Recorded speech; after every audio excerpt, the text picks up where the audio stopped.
The current offensive by coalition forces in Iraq and Syria has significantly reduced the threat posed by the Islamic State IS. It has also stopped foreign fighters heading to the region to join the caliphate. Hence, many who cannot head to Iraq and Syria are now operating within their home countries. Will this be a new shift in IS operations? According to an internal report from the International Association for Counterterrorism and Security Professionals, the threat has now shifted to homegrown terrorism globally. The report looks into the emerging threats, foreign fighters, threats within countries and governments' response. The wandering bands of fighters from existing conflict zones such as Libya, Egypt, North Africa, West Africa, Yemen, Afghanistan and Somalia are heading back home. New regions have become hotspots for IS, such as the Horn of Africa, South Asia and Southeast Asia. The report concludes that IS homegrown operatives will be better prepared and organized in their home countries with the support of returning foreign fighters. Today, two groups pose a threat to the global community. They are IS, with an estimated 50,000 fighters, and Al-Qaeda, with about 90,000 fighters. We have seen in the last couple of years attacks taking place globally, not one, but multiple attacks targeting Europe and the Asia-Pacific region. Demographics, location and lifestyle are important for these homegrown terrorists.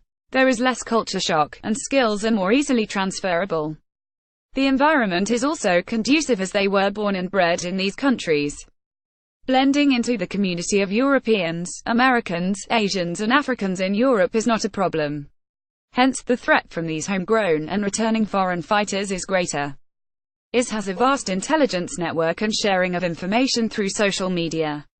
Telegram, one of the many social media applications, is widely used by IS and other terrorist groups. They have several chat groups. Although law enforcement agencies are tracking these chat groups, they remain well protected. These chat groups are now the main way for the homegrown terrorists to covertly prepare for attacks that sometimes copy the attacks already taking place globally. For returning foreign fighters, they have acquired battlefield expertise and have a global terror network of connections.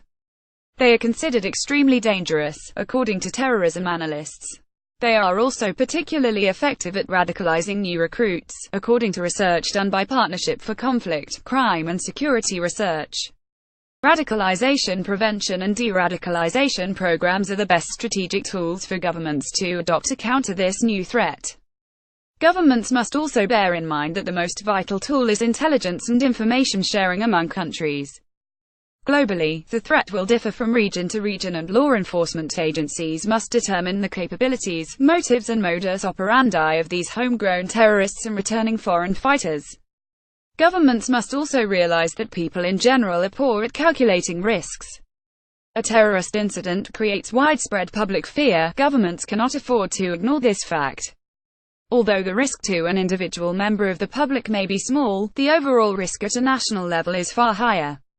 According to research on terrorist attacks and incidents, a majority of these attacks are targeted at private citizens and properties, followed by businesses. The threat from returning foreign fighters should now be the focus of law enforcement agencies worldwide.